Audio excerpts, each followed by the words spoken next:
Okay, some folks have asked, what in the world am I up to? Why haven't I posted anything about this 60 Chevy project that I've been so intently working on?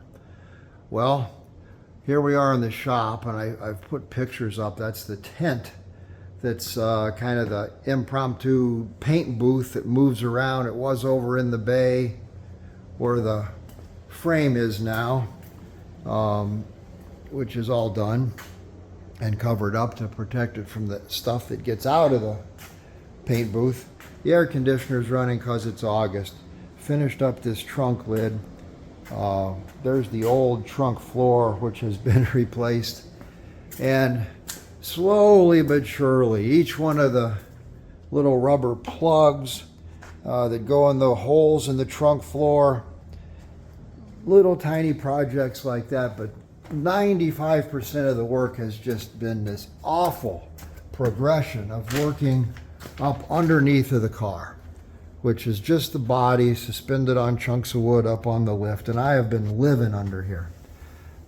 There's the new trunk floor, and I'm transferred over underneath the car here. There's the new trunk floor. You can see some of the round holes that have been created for the those rubber plugs I talked about. And been using every tool known to man, grinders, drills with wire brushes, and of course over there's what I call my, maybe I said this earlier, kind of a power putty knife. All this is no fun because you're wearing a mask and goggles and frequently gloves and uncomfortable positions, and this crap that you're taking off is raining down in your face and your eyes and your mouth, every pore of your body. It takes an hour to get clean when you go in at night.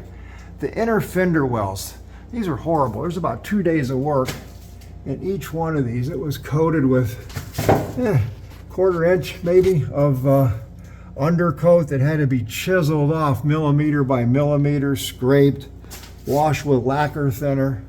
The reddish brown color that you see on there is the original oxide paint, which the entire underbelly of the car was done in. This car has no rust. It's incredible, really.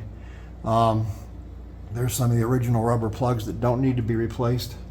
In some places we're down to shiny metal where it needed to be, some small repairs naturally. But all the nooks and crannies, those wheel wells are the worst probably. And then you get back up in here, it's really hard to get up in there and work. Use long-handled screwdrivers as chisels to try to get the old glump up out of there. And transmission tunnel here looking forward. It's a big car. It just keeps going and going and going. Floor pans. And moving forward a little bit more. We replaced, you can kind of tell still on this one before the paint, a section of that floorboard has been replaced. You can see the line, little body work on that line so that it blends in, and by the time it gets paint you will not know that we were in there. This side over here, driver's side, more of that panel was replaced. So you can see the gray. I think I've worked on that side a little more now. The seam is just about disappearing. And just keep going and going and going until everything is either shiny metal or nice smoothed out original paint, which will take the paint fine, of course, all the way out here to the firewall is where it starts, and we'll come up on the firewall about to this point here with the new red primer.